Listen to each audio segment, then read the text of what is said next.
That Rather Cavalier, Cleveland Cavaliers podcast going on tonight with a bunch of special guests. Hey, I'm Big G, and I'm going to kick it to my boy Che, my boy Tate, my boy Sean, and my new guy, BP Pepper Pike, rocking with us with the Cleveland Cavaliers. Hey, we're broadcasting tonight live on YouTube Know-It-Alls channels. And if you like what you see and you like what you hear, please check us out every time we go live with That Rather Cavaliers. Cleveland Cavaliers podcast.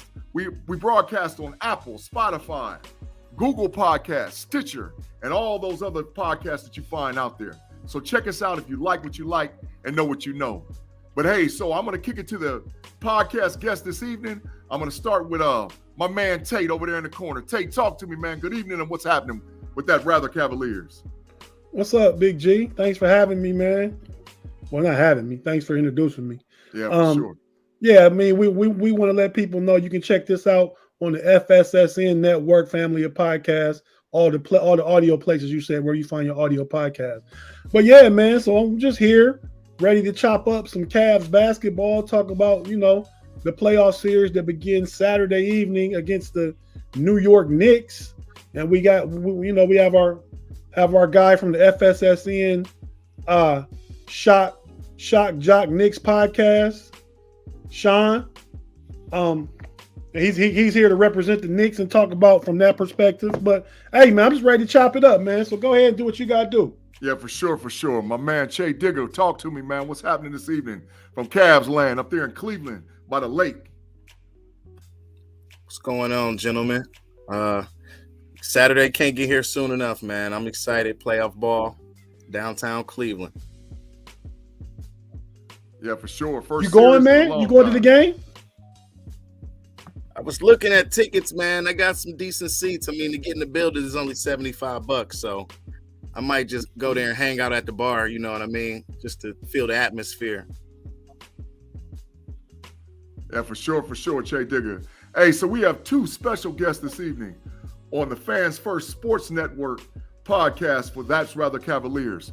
Our first guest, not with no lower introduction, but higher introduction. He told me to call him BP, but I'm going to say Pepper Pike. What's going on, Pepper Pike, BP? Talk to me about the Cavaliers podcast you're going to sit in this evening. No, it's good to be on with you guys. I'm a longtime Cavs fan. I've been following the Cavs since, the 70s. I'm actually personal friends with Jim Chones, Austin Carr. So I see the guys here locally around town. I've been going to the games for obviously many years, longtime fan. I'm friends with, like some of the guys even on this current team. And I'm friends with, some of the guys actually, believe it or not, in the front office of the Cavs. So I've got, and, I send a few emails down there every now and then, but I'm looking forward to this series. I think it's going to be a dogfight. Like, I'm not going to get my final prediction yet. We're too early in the show, but this is going to be a dogfight series. I got a lot of respect for the Knicks. I'm not going to come out here and say we're going to sweep them, but it's going to be must-see TV for sure. Tell it like it is, Pepper. Tell it like it is, BP. Tell it like it is. Hey, and so last but not least, my boy Tate already kicked it to Sean. They call him Sean Jock. Sean Jock. I messed his name all up. But ladies and gentlemen, please forgive me because I'm learning how to say it. But he's a diehard New York Knicks fan. We're going to give both guys who are special guests this evening to give a shout out, to give an opportunity to talk about what podcast they'll be on a little later in the show. But I got to kick it to the rival New York Knicks. Sean in the building. Talk to me, Sean. What's happening, man? Yeah, it's a pleasure to be here. It's just to be clear, it's Sean St. Jacques, but I feel like I'm on the road. Like the Knicks will be in this series right now. I feel like I'm in enemy territory here, but we don't get to do this very often as Knicks fans, so it's exciting to talk about basketball that means something at the end of the regular season. That enough is exciting for me. So happy to be here. Hey, Sean, I got to tell the truth. I'm a diehard Cavs fan now, but for 39 years I rocked with the New York Knicks. So my heart was torn a little bit. I was like 1585. I'm still mad at John Starks, but that's another conversation. That's another conversation, man. So look, we're going to jump right into the podcast and start asking round robin questions to the fellas tonight. about this big upcoming series, man. First time Cavs in the playoffs since LeBron James walked out of the building. It's sort of a new thing going on in New York. They was there last year, but they got a new thing, and they really do believe that they could be competitive this year as being a contender in the Eastern Conference. So I'm going to start the show off, man, by talking about season review and what you guys liked about what you saw going into the playoffs with your prospective teams. Tate, tell me, just real quick, what's going on with the Cavs and what do you like with our chances moving forward going into the playoffs? I agree with what BP said, man. I think it's going to be a dogfight this series, man. The Knicks won the season series 3-1, but I think the Cavs will have a new energy and new focus coming into the playoffs. I think the young guys will feel the excitement and be ready, and then even on the road to be playing in the Mecca at Madison Square Garden. I think JB Bickerstaff is going to be challenged because Tibbs been there, done that. Tibbs been on a championship coaching staff with Doc Rivers when he was in Boston. He had those Bulls team back in the mid 2000s with Derrick Rose. Them were really good back in those days. And Tibbs is a defensive coach, so I think this will be a defensive battle between two teams that defense is the philosophy. I think the Cavs defense will get better even than it has been because they were, I think, rated number 1 in the regular season.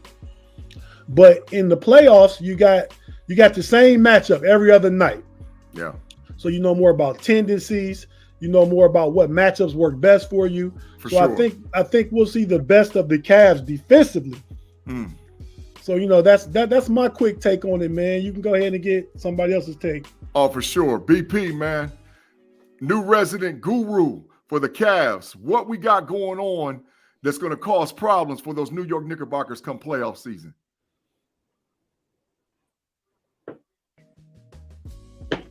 I think BP's froze, man, so I'm going to flip up and switch up. Hey, so Sean, talk to me. Give me the perspective of the New York Knickerbockers moving forward for the playoffs and how they're going to give the Cavs some type of problems. It's funny. The season for me coming up to this point is almost kind of pre-Josh Hart and then post-Josh Hart coming into the team. I think when we look back at the early months of the season, I don't think anyone thought the Knicks would be here in the 5 seed. Maybe in the play-in, like maybe they'd be where Miami is right now at this point. If Josh Hart is not a Knick, he just totally changed the vibe around the way they are defensively. The intensity they bring is night and day, and I think he's a huge reason why. But the fact that they're here now, I think has a lot to do with that, but also the fact that with Jalen Brunson, and I will get to him later, but with Jalen Brunson out at times down the stretch, Julius Randle's been a little bit in and out. Emmanuel quickly has stepped up. Quentin Grimes has stepped up. Quentin Grimes was the player that everyone said, do you include him in a deal to get Donovan Mitchell to New York? And Tom Thibodeau said, no, we're not going to. We like him. We're going to keep him. Not saying the series defines whether or not that deal, who won the deal or whatever, but you can see why they kept him. You can see why they want to keep him for the future. I think what the Knicks are going to bring is an incredible crowd. I think the Cavs have to win the first 2 games of this series. It's not going to be like the Hawks series a couple of years ago where I think the Knicks were just kind of happy to be there. They were happy with their seed, and Atlanta reminded them that it's a lot more difficult when you don't have a really good star point guard. Yeah. The Knicks have that now. Jalen Brunson has had a tremendous season. He'll be up for it. Julius Randle, was reinvigorated this season. The fans were, basically kicking him out at the end of last season. What a year he's had to be another all-star season. So I think the first 2 games in many of these series obviously dictate a lot. I think the Knicks can grab one in Cleveland. I think they'll have a very good shot at going on and winning the series. So it's that defensive intensity. Josh Hart can guard multiple positions on the floor. Pretty good shooter. Yeah. Makes the small plays. And now Emmanuel quickly has kind of followed his lead in that regard. So now you have 2 players that can really cause problems on the perimeter for a Cavs team that has a lot of really good attacking talent at those positions. But now the Knicks have enough firepower to kind of combat that. So it's going to be a really tight series. I mean, if it doesn't go 6 or 7, I think maybe an injury is picked up by one of the 2 teams. It's going to be a really tight series. And that's why I'm worried because, the Cavs have been so good at home this season. Yeah. So if it does come down to a game 7 in Cleveland, it's gonna be very difficult. But we'll see what happens. It's gonna be it's probably the best series of the first round. I think that's pretty safe to say across the NBA. 150% agreed, man. 150% agreed about, and also 6th and 7th in home attendance. So it's going to be rocking in Cleveland and rocking in New York. Hey, BP, you dropped out earlier, man. I just want to make sure I get a quick take on what you see the Cavs doing with this series moving forward, and what do you think is going to be a little quick strength that can put us over the top to beat the New York Knicks? I think a lot of it's going to come down to shooting. When you look at the Cavs over the regular season, when they make 12 threes in a game, they usually win that game. But if they come out, let's say they go on the road, let's say at Milwaukee, if they make 6 or 7 threes out of 30 tries, usually they're going to lose. To me, I've been following basketball for so long. To me, usually the team with the higher field goal percentage wins the game. And a lot of this is I've said this here on local radio and NBA radio. I know Donovan Mitchell is going to perform in this series. I know he's going to perform at almost a LeBron James type level. 30 points in games, I go higher. But it's going to.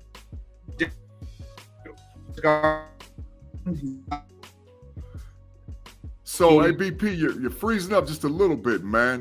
We love your take. Buffalo. Pretty physical player, a Brunson player than a basketball player. Got you. You froze up a little bit. I think it's going to be who's going to shoot better in this series. For sure. Last but not least, Che Digger. I can just repeat it. Last but not least, Che Digger. You sitting in the captain's chair, last man standing, last line of defense for the Cavs. Talk to me. What do we got to do to pop the Knicks in round 1 of this playoff series? I think this game is going to come down to the point guard matchup. Obviously, having home court advantage helps us tremendously.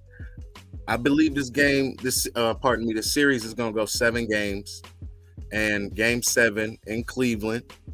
And I believe we'll take care of business. Donovan Mitchell is going to have to put these young guys on his back. And it's just going to, the Knicks are young as well.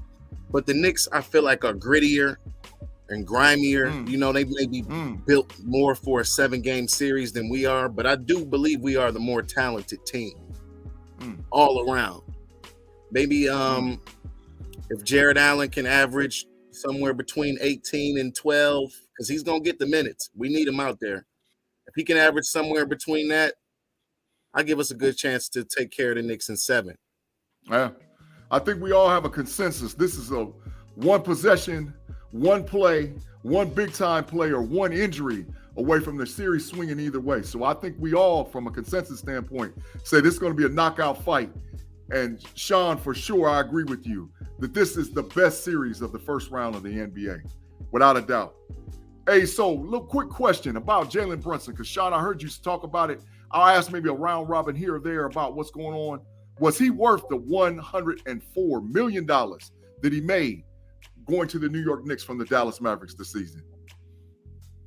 I don't think it's financially possible for them to do what I'm about to say, but I would have probably given him double for what he's provided. He's just been the missing piece, right? For so long, I don't even know what year you can go back to, right, to see the last time the Knicks had a point guard that was worthy of carrying a team or being the leader of a team that goes deep in Knicks history in the postseason. It's hard to argue that, right? He's just been so good. Look what's happened to Dallas since he's left. Kyrie Irving goes there to try and keep them afloat, and it just doesn't happen. So he's just so important. And I think that one thing that people sometimes overlook with him is, what's helped him, I think, a little bit, especially at the beginning of the season, was, he played at Villanova, and Villanova loves going to Madison Square Garden come Big East tournament time and playing big games. He's played in big games on the biggest stage in college and, performed well in those games. So he's already felt what that Garden atmosphere is like. It can get to players. It just can, right? And he's risen above it time and time again. This has been the one position, and I've said it on my show time and time again until this move was made, that they're not going to go anywhere if they don't address the point guard position. And I give the front office a lot of credit. They had to move a lot of pieces around to do it, but boy, has it worked out. And he's worth every penny of the $104 million that they've given him. And I'd argue it's a bargain for what he's provided this season. And, you know, again, if he can win a playoff series in a Knick uniform this season, I think Knick fans will. They won't just storm the streets. They're gonna storm the entire city, most likely. Oh wow, New York gonna be rocking. Tate, talk to me. Was he worth the $104 million from the Dallas Mavericks to the New York Knicks? Yeah, I mean, I'd agree. I'd agree with Sean. I mean, it's $104 million over 4 years. That's about $26 million a year. That kind of is a discount for the production they're getting out of him. For sure. I mean, he's the absolute alpha leader on that team.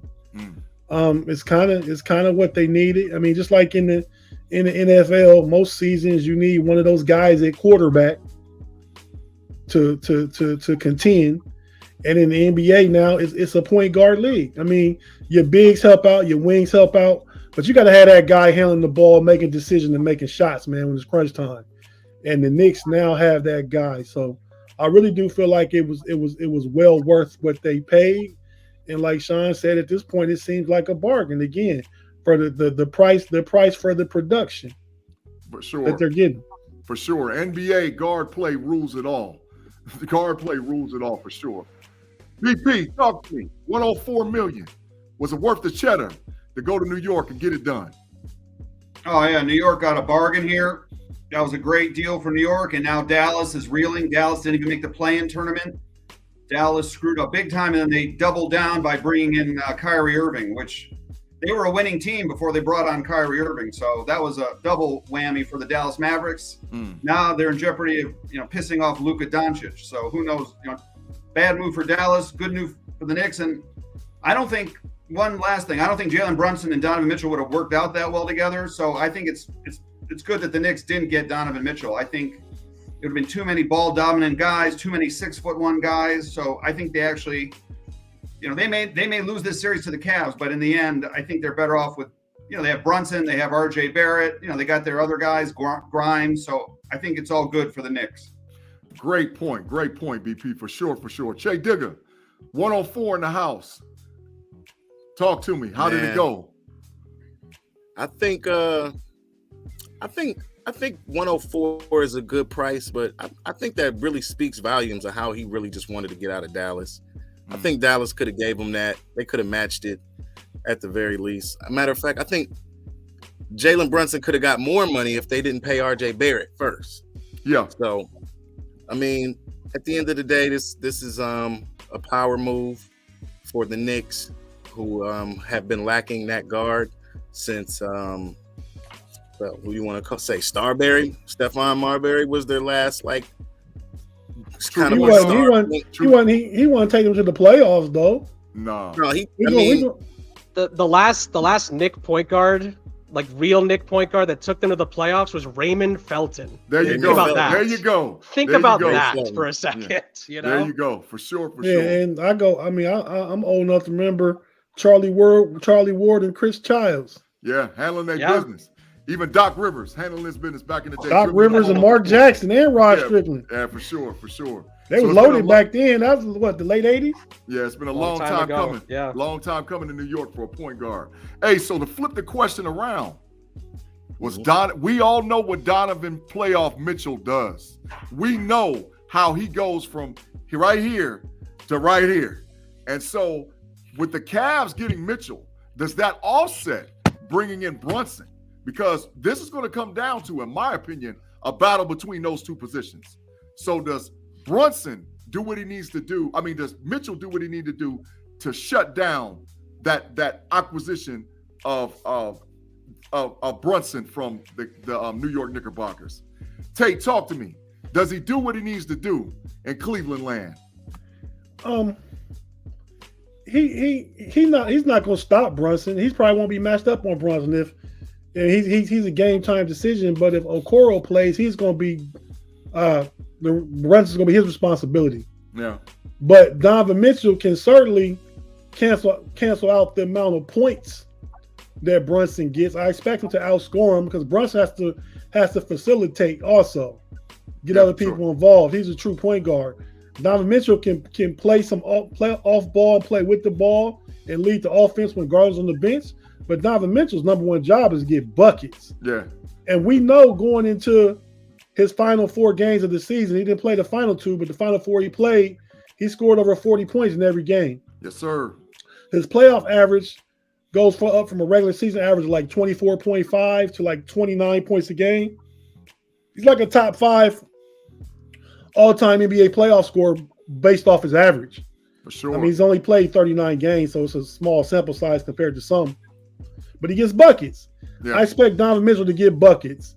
And the Donovan Mitchell trade was a very good trade. It worked out perfectly for the Cavs. They gave up a lot, but they're getting a lot. And if they get out this first round, it'll have been well worth it because they'll be on course, on trajectory to be ready to compete next year for Eastern Conference Final. Agreed.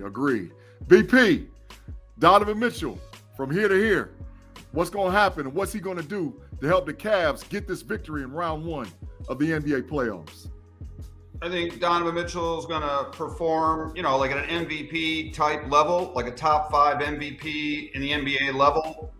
As long as he doesn't get injured. I am concerned about his usage rate, and he's a short guy, and he depends a lot on his jumping and his springing ability. So, I'm a little bit concerned about that, but I think he's going to perform like at a fantastic high level MVP type level in this series. Yeah, that's what I'm talking about. I do believe it, and I will stand with it. I think that the acquisition of Donovan Mitchell might have put the Cavs over the top moving forward. Hey, Che Digger, talk to me, man. Your man Mitchell, the guy you've been praising all year on all the Cavs podcasts, is he the man of the hour for the Cleveland Cavaliers?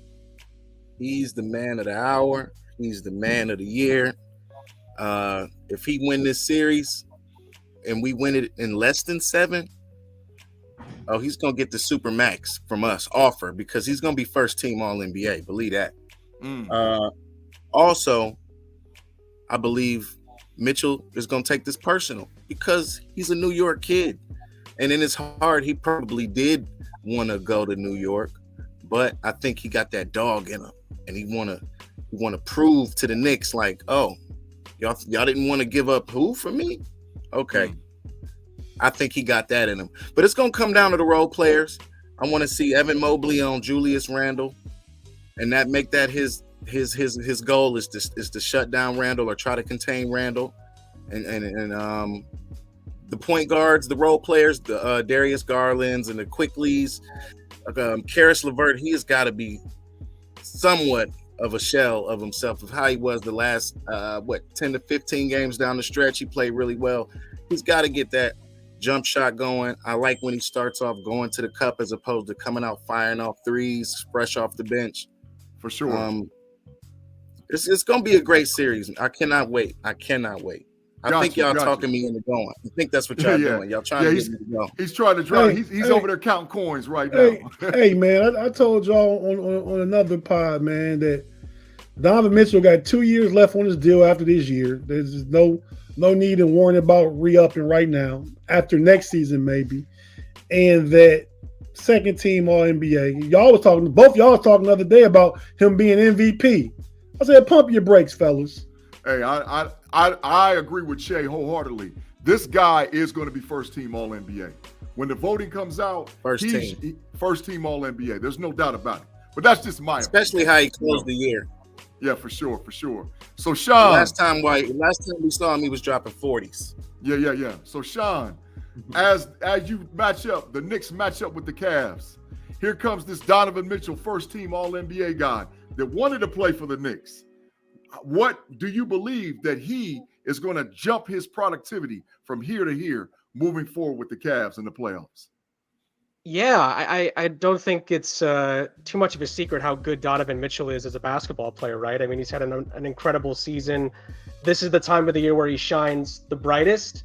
So I really think Jay made a great point. I think it really is going to come down to the role players. Like Karis LeVert was the first player I thought of for Cleveland that we're gonna need to take care of because I think he's somebody. I mean, even back when he was with Brooklyn, can just out of nowhere like take over a game by himself. So he's somebody I'd worry about. And then I think for the Knicks, RJ Barrett needs to have a really big series. I really think he needs to be real, like around 18 to 20 points per game in the series, because Jalen Brunson and Julius Randle are going to have very good series unless they, capitulate. But I really do feel like you look at some of those third or fourth guys down on the depth chart as far as who's expected to, provide production. Karis LeVert for Cleveland and RJ Barrett really are the ones for me that I look at first, because that's really where these kind of series where both teams have really good star players that can score, that's where you start to look in the weeds for X factors. Yeah. Those two guys, one each, really stand out to me. And, I worry a little bit about RJ because there are times this season where he puts up a huge night and you think, man, where has this been? At times he doesn't always do that consistently. I mean, there was a game the other night where you look at most of the stats and you go, wow, 25 points, did all right, shot 0 of 9 from 3. Yeah. And so he can throw those clunkers in every once in a while. And in the playoffs, in a series like this where the margins are so thin, you can't have many, if any, of those, right? So those are two I think of right off the bat. I don't expect Donovan Mitchell to have a subpar series. He'll score 30, 35 almost every night. The Knicks haven't really stopped him too much this season. I mean, I think maybe one of the last 2 games they somewhat kept him in check, but I will say it's a different team from when these teams first met, right? When Cleveland came back and won at home and Donovan Mitchell had that crazy dunk that, just made me want to turn off the TV. But it's just one of those things, right? And then Josh Hart, kind of changes things. But it's going to be that matchup. I'm curious how much Hart's going to guard Donovan Mitchell. That's going to be an interesting matchup potentially. But his playoff career average is 28, 5 and 5. There's no doubt, right? He's gonna provide what the Cavs needed. That's why I go to Karis LeVert for Cleveland, maybe a Jared Allen, Mitchell Robinson matchup will be interesting. I guess we'll talk about that later. But RJ Barrett will quickly continue what he's been. I mean, he's been playing the best basketball of his career. He's turned into a microwave to an oven. He can stay hotter a lot longer, throughout a game, stretch of games. So out there acting like Vinny Johnson. Like Vinny Johnson for sure. Exactly. He's got a good impression of Vinny Johnson. So We'll see. Those are guys I think of, because I think, Jalen Brunson's been so good. Julius Randle's been so good. Donovan Mitchell's been a top 5, 10 player, whatever you want to call him in the NBA this season. Those guys will be there. The next guys up, I think, will dictate a lot, especially those first couple of games. Is Julius Randle playing game 1? Is he good to go?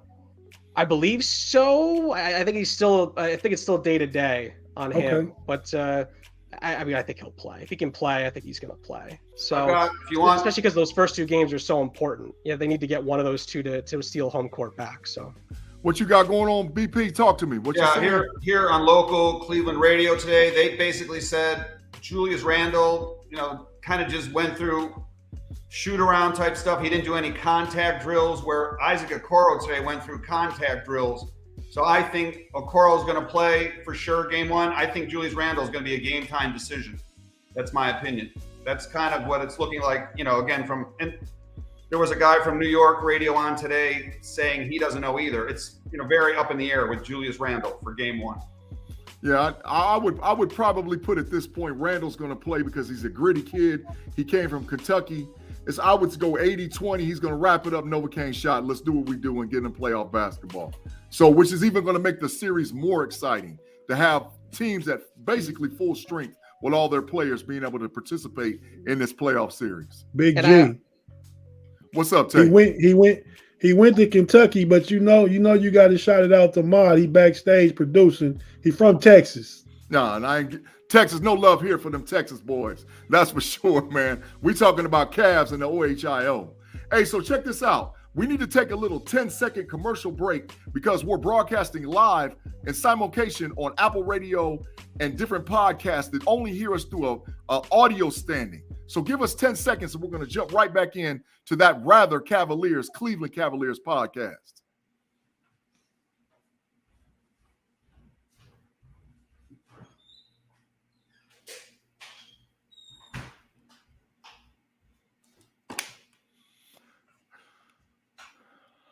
All righty, we are back. that rather Cavaliers, Cleveland Cavaliers podcast broadcasted on the Fans First Sports Network. Cleveland Cavaliers basketball being brought to you tonight on a special broadcast on the Know It Alls podcast channel with a couple of special guests, my man Sean from the New York Knicks and my man BP, that Cavaliers guy that we know and love. Hey, so fellas, we're going to get to our next question of the podcast this evening, man. We're going to talk about the number one matchup amongst the who has to show up. So I'm talking about the guy. We've talked about it a little bit before, but I think this is a grow-up series between two particular people. I'm talking about RJ Barrett and Evan Mobley.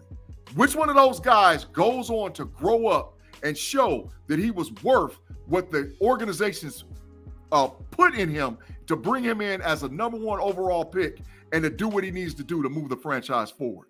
So first, I'm gonna start with you, Sean. Tell me who's got to show out? I know you're gonna say RJ Barrett, but do you feel that it's gonna be whatever one of those guys grows up, moves the series forward for their respective teams?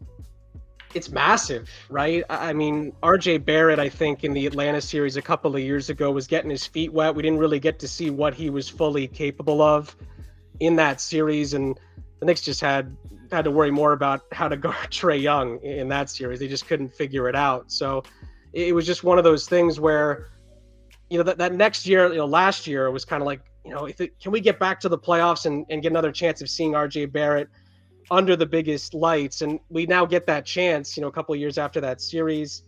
It's crucial. I think the biggest thing with RJ Barrett is always efficiency. How efficient can he be shooting the ball from the field? I mentioned earlier, at times he can have some clunkers, especially from downtown. It's really important for him to have good decision-making on the offensive end of the floor. I think sometimes he tries to do a little bit too much. Julius Randle really has improved that in particular this season. So he's extremely important to the series. And I think the Knicks probably don't win the series unless he has a good series. If he has a subpar to mediocre series, the Cleveland Cavaliers are so good. And again, barring an injury, it'd be hard to see. Again, still probably 6 or 7, but those margins being so thin, you need, someone like a Barrett, a Quickly, Grimes, someone like that to put up big performances night in and night out, or at least a couple of games during the series. And, on the road, it's always tough, right? Role players on the road tend to struggle in most playoff series. For sure. But RJ Barrett I think I think you should classify him, in my opinion, as more than a role player. He should be one of those three you think about when you think about the Knicks. So he's got a little bit of pressure on him. I think he really needs to kind of step up and like you said, show that he was worthy of a top 3 selection a few years ago. And I do think he will. I think he'll have a good series. It'll just be so thin, right? It's just I'm still, when it comes to picking who's going to win, it's very tough because those are the kind of things that are, not sure how they're going to play out. So, but RJ Barrett he's arguably the biggest X factor in the entire series. Either team, he's arguably the biggest. If he plays well, I think the Knicks win the series. If he doesn't, I think Cleveland will have a very good shot. For sure. I like that shout and about that call about RJ Barrett. So we're going to flip it over to the Cavs side of it. BP, talk to me. Is Mobley the guy to move forward for the Cavs and take us to the next level? Oh, definitely. When the Cavs are looking at Mobley, I watch a lot of tape on him from college at USC. I said he reminded me a lot of a Kevin Garnett type player, very good on defense and potential to be excellent on offense as well. He is trending that exact way. In fact, I said here on the local radio that I think he's gotten stronger during the season. He looks stronger, and he's, when he gets, I said he needs to shoot the ball 14 times a game to be effective. That might be a little bit hard in the playoffs to get that many shots, but he needs to get more than 10 to 12 shots a game around there to be successful. And I see him as a major X factor for the Cavs. That's what I'm talking about, BP. Okay, let's go Cavs. Shay Digger, what you saying, bro? Talk to me about what's going on with that guy Mobley and his maturation to become a star or superstar in the NBA in this playoffs. I think this series is huge for all of our young Cavaliers because we didn't play particularly well in the play-in tournament last year, losing both games to Brooklyn, and then I think Atlanta is who we played after that. But I want to see Evan Mobley be aggressive on offense and defense, rebounds. I need Evan Mobley to give me at least a 25 and 15 game this series. One of those this series. Just one, or you calling for the whole series? Okay. I was about to say that's high expectations. That's high expectations, Jay Digger, for sure. Just one. One gets us over. Okay, I feel you. Tate, my man, you've been about Mobley for all season long. You've been saying this is the guy and this is his time. So, man, give me your great take that what you're going to give me about Mobley's ability to take the Cavs to the next level. Man, I've been all about Mobley since the first 20 games his rookie season. For sure. Dude just different, man. I mean, if they had to redraft right now, Evan Mobley would be the number one pick. Ooh. And definitely over Cade Cunningham, who's been hurt, and the kid at Houston, Jalen Green. Yeah, definitely. Evan Mobley, number one pick. He would have won the Rookie of the Year last year if he didn't get hurt, and then Scotty Barnes snuck in there and stole it. But as far as this series, Evan Mobley just needs to be that glue piece, man, on both offense and defense. Just do what you do on defense and be a little more aggressive on offense. I mean, you don't have to, there's not a certain amount of points he needs to get, you know what I mean? Because he can pass. He's capable of getting 5 assists in the game from the 4 position. Yeah, he's capable of that. He's capable of facing you up from elbow extended, pulling up, baby hook, driving. His bag is full. His bag is full. So what I want from him is just effort, energy, and just to bring that. You know what I mean? Yeah, for sure. That's what he needs to do. I will say I need him to average 10 boards a game, but there's not a particular amount of points a game. Just be that glue guy, affect all areas of the game, offensively and defensively, and we'll be all right. He'll be all right. Yeah, for sure. Who's going to guard R.J. Barrett? Who do y'all got guarding R.J. Barrett this series? Because the piggyback off of Stink, I think if R.J. Barrett is aggressive, I mean, he's taller than our guards, he's stronger than our guards. If they put him in the post and work him inside out and get that, sometimes a guy just needs to see a ball go through the basket. And if he gets a couple layups going, posting up our smaller guards, it could be a long series. Well, the thing about our smaller guards is they got 2 big 7-footers back there in the paint helping anchor the defense. So for sure, I'm not really worried about that.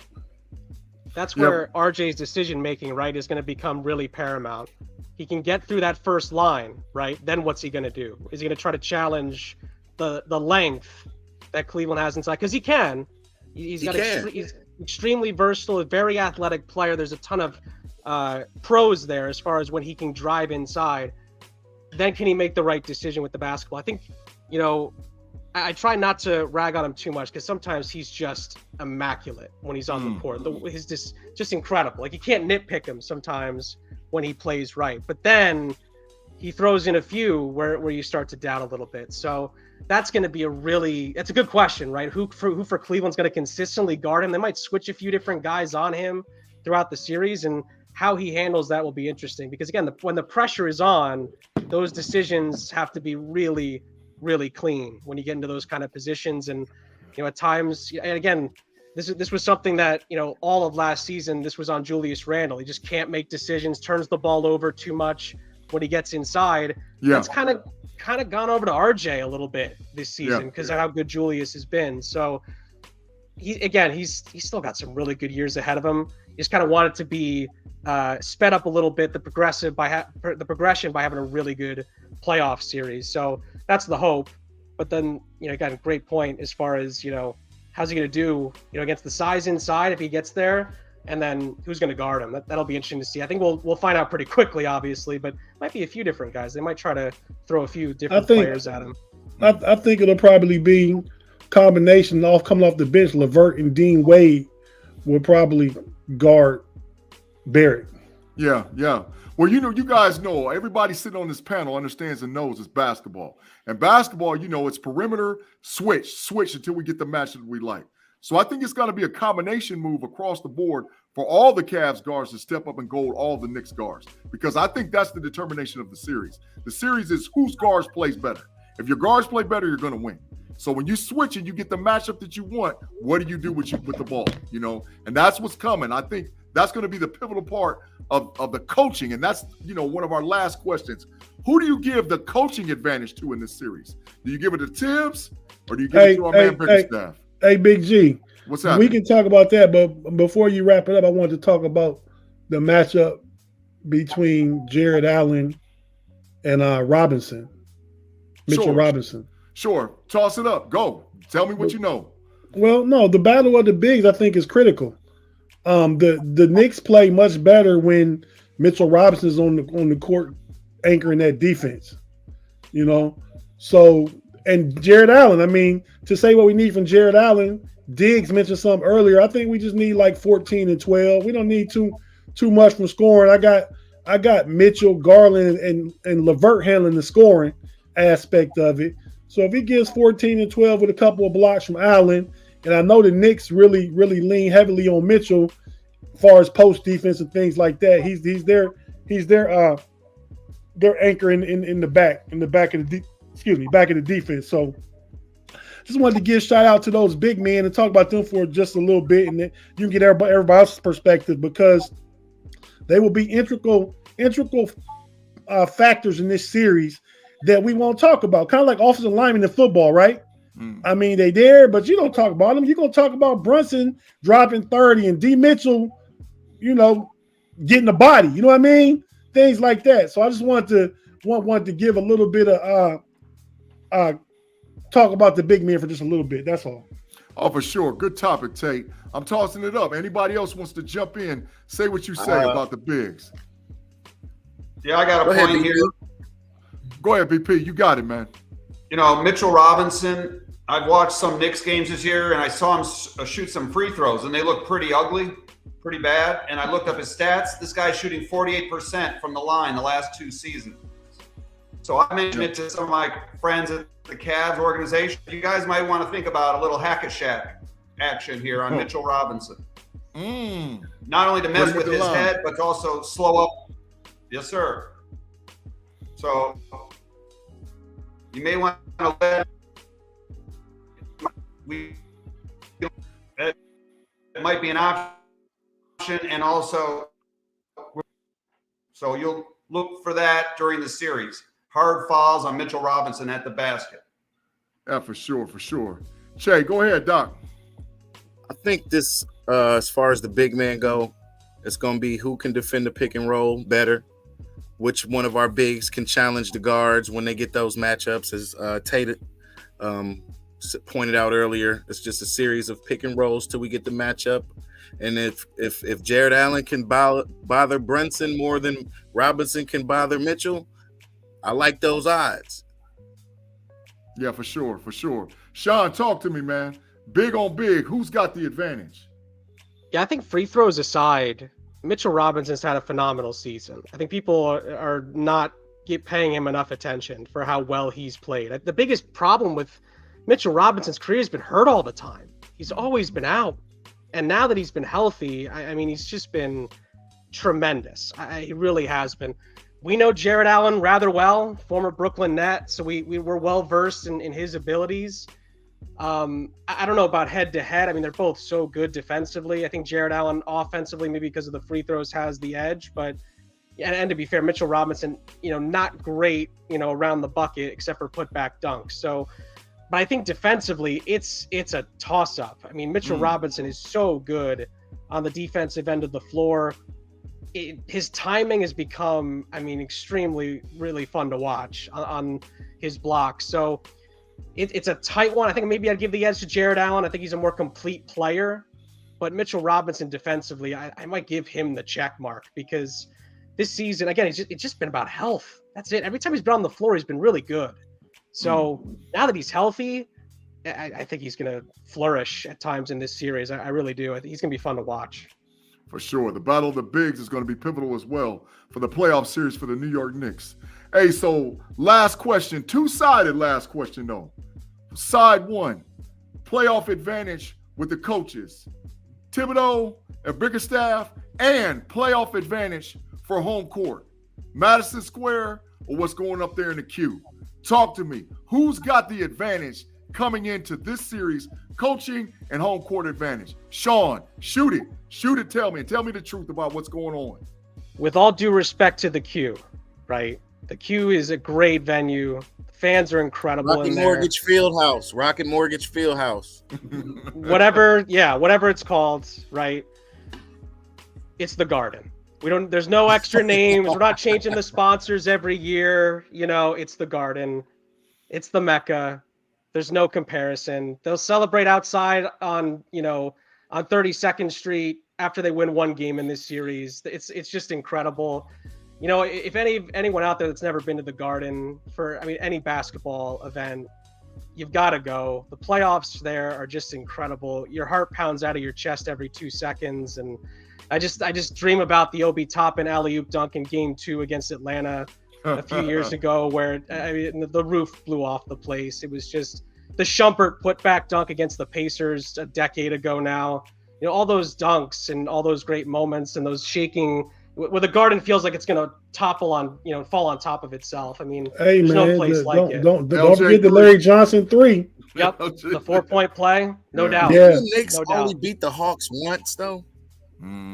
It was enough to almost bring the house down. That's what I'm trying to say. So it's legit. It's legit. Anyone that's never been to the Garden, you're missing out. With all due respect to the Rocket Loan Mortgage, whatever it's called, it's MSG. It's the top place anywhere to watch a basketball game. So it's got to be the Garden there. The coaching side is a little bit more interesting. I think that's a little bit. That's a tighter one. I think Bickerstaff is underrated. I really do. I think he's. Whoa! All right. I do. Now I would take Tibbs. But I think that people saying that it's just because Donovan Mitchell's there now all of a sudden it's changed. I think that's a little bit misleading. Now, again, he's incredible, right? But I really like the way Cleveland plays as a group. I think as a group, and you look at the coaching staff and what they've been able to tweak at times this season, adjustments they've had to make, I think you got to give them credit where credit's due. But I'll take Tibbs. He's been here before. He's got the experience. I think what was tough about 2 years ago, he didn't have the horses with him to really do what he wanted to do in that Hawks series. You're relying on an older Derrick Rose at times in that series, and he had one good game, and the rest of the games, he looked his age a little bit. With all due respect to his great career. So I think that Tibbs has got what he needs to do what he wants to do tactically, and I think I'll give him the edge. Although, again, I think Coach Bickerstaff and his staff deserve credit for what Cleveland's been able to put together this season. You always look at the star and you think, yeah, well, anyone can do it because Donovan Mitchell's there. But I think they deserve more credit on top of that.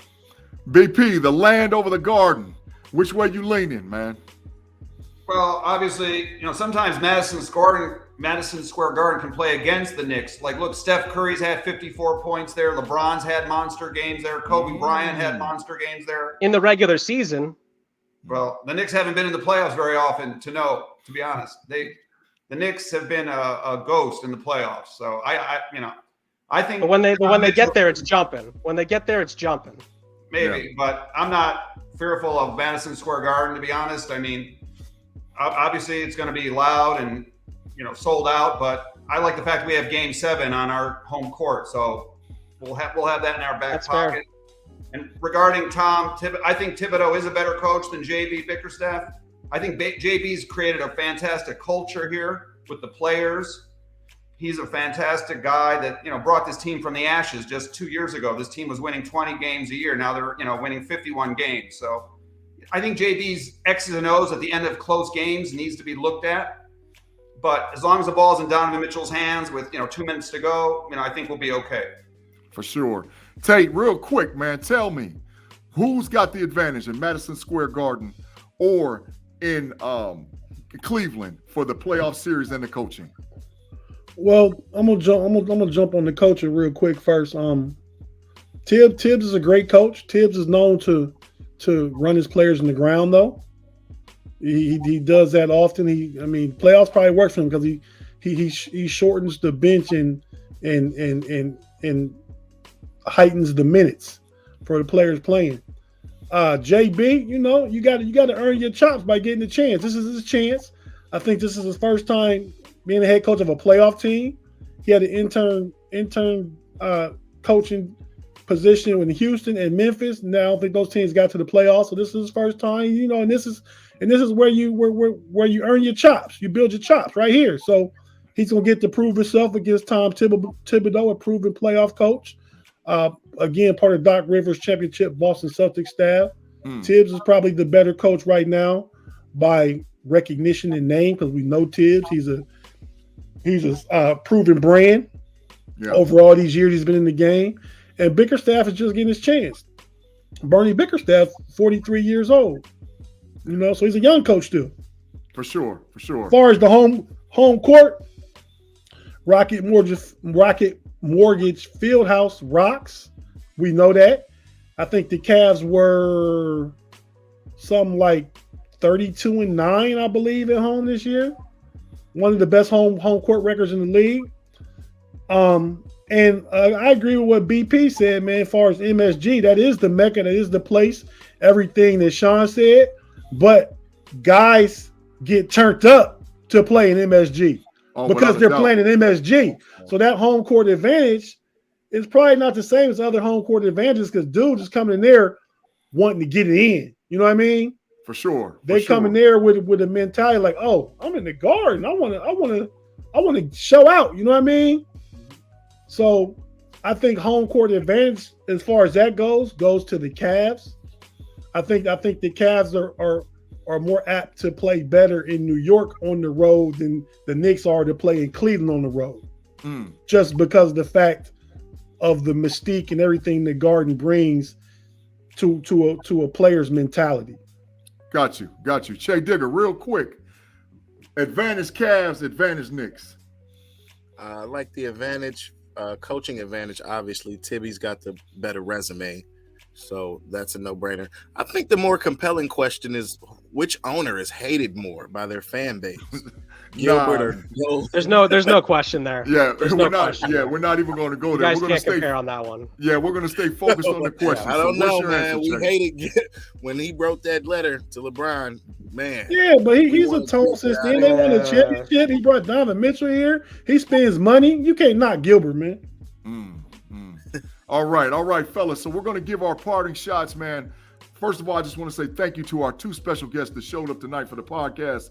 And I'm really appreciated you coming aboard and just talking with us about Cavs Knicks series. But to give you guys the floor and an opportunity to share about what you have going on with your own podcast in this world that we got going out there, this retro audio world, that you can talk about your podcast and your specific things. So Sean, talk to me. Tell me what's happening with you on your side of the New York Knicks basketball. Yeah, we'll be doing the Shock Knicks podcast after every game. We'll be recapping it, every game of the series. Hopefully just 6 games. We'll see if it goes 7. But obviously Fans First Sports Network, really proud to be a part of it along with you guys. So really excited. This podcast will be on our feed as well. So we're really excited to get everybody to, listening to you guys and the rest of the network along with us talking Knicks over there. So really excited and happy to be a part of it. Happy to be a part of this with you guys as well. It's been a lot of fun. So check us out there and or at my handle. I post all this stuff. So it's at SSJ7 on Twitter, or you can go to the Fans First Sports Network on their at FFSN, I believe, on Twitter. And you can make sure you keep up with all the podcasts that are going on with us and with the entire network. Fans First in the building. That's what I'm talking about, Sean. Hey, so BP, talk to me, man. Tell our audience what you got going on out in this podcast land that we call Loving Basketball. Sure. Anybody can find me on Twitter at BP and Pepper Pike, or the handle at BP Ohio 2015. I'm going to be hosting a Cavs watch party on next Friday night for the Knicks and Cavs at a really cool bar called High and Dry in Tremont. Everybody's welcome to come if you're in the area of Cleveland. It's in Tremont, downtown Cleveland. We're going to be having G. Bush from 92.3 The Fan and Earl the Pearl's going to be there. 2 great guys. Wow. I'm going to be doing a trivia contest at halftime with prizes, and those guys you're going to be with me. So it's a lot of fun. There'll be a couple hundred people there, a lot of food specials. So that's just something fun we're going to do here locally if you guys are interested. For sure. For sure, we're gonna check that out with the High and Dry Cavs is land. next to- Yeah, High and yeah, Dry? for sure. I'm sorry. What- High and Dry, right, BP? Yeah, High and Dry Bar in That's the name of Tremont. the bar. Yeah, Okay, Yeah. next to the taco place, right? yeah. And it's going to be. Okay. I'm going to post this on our Browns network, and we'll you guys will find, if you want to find it, you just look me up at BP and Pepper Pike. For sure, for sure. Che Digger, parting shot. Talk to me, man.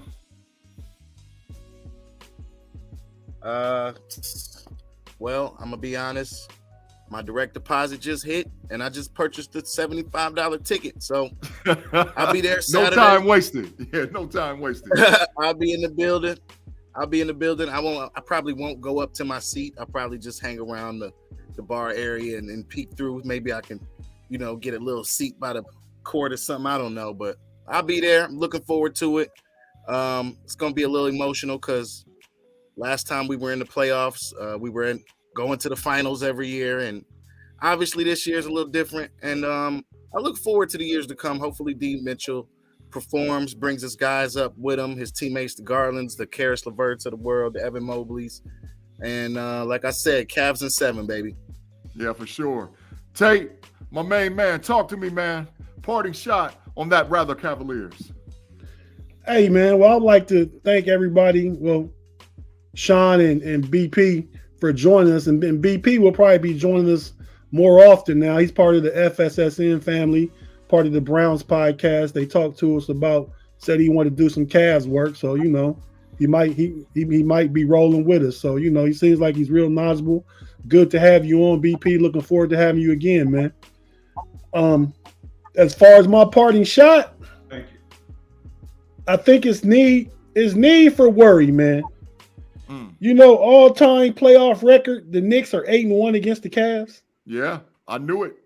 I knew it before you said it, for sure.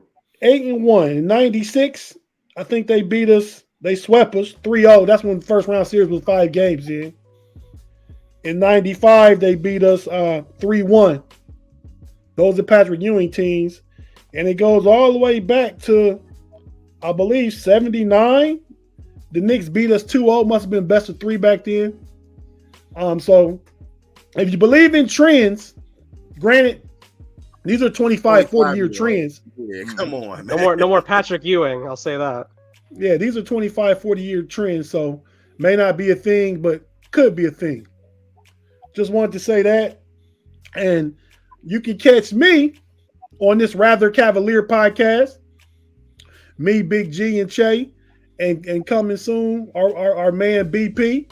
You can catch me on the Steel Curtain Network. We got a show every Friday night called The Homies. That's me and Big G with our homies B Dirt and Pay. Tomorrow night, 8:00. Check us out on the Steel Curtain Network, also part of the FSSN family. And we have our own podcast, which you're watching on our channel now, the Know It Alls podcast. Like and subscribe. Great content like this Cavalier show on here. You're going to get this That's Rather Cavalier audio on Spotify, Stitcher, Apple Podcasts, iTunes, and wherever you get your audio podcast. We're going to upload the audio as soon as this show is over. So be sure to check it out. Download, undownload, download again, undownload, and download again. Just follow the cast on all these different channels that are FFSN. For sure. Hey, so I have no parting shot outside of I'm waiting and ready for an enjoyable series that's going to kick off this Saturday between the New York Knickerbockers and the Cleveland Cavaliers. Hey, man. Y'all said this earlier. Y'all don't think that the Suns Clippers series gonna be equally as good as this? I got these series both of my top 2. No, I don't. I believe that the Knicks Cavs is the number one series. This is gonna be the best series. Okay. Number one series in the playoffs. For sure. Hey, so once again, as we That's close second, out, though. That's second. The Clippers Suns is second. right? For sure. As we close out for that Rather Cavalier podcast, hey, we're thanking you for joining us on the Fans First Sports Network and all the other podcasts that are out there. And thank you again for our special guests who came on and enjoyed this time for us to talk basketball, NBA basketball for the Cleveland Cavaliers. for my boy Tate, for my boy Che Digger, and for your man Big G. Thank you again for all of our fans, and keep watching. Let's go Cavs. Let's go Cavs. Let's go Cavs.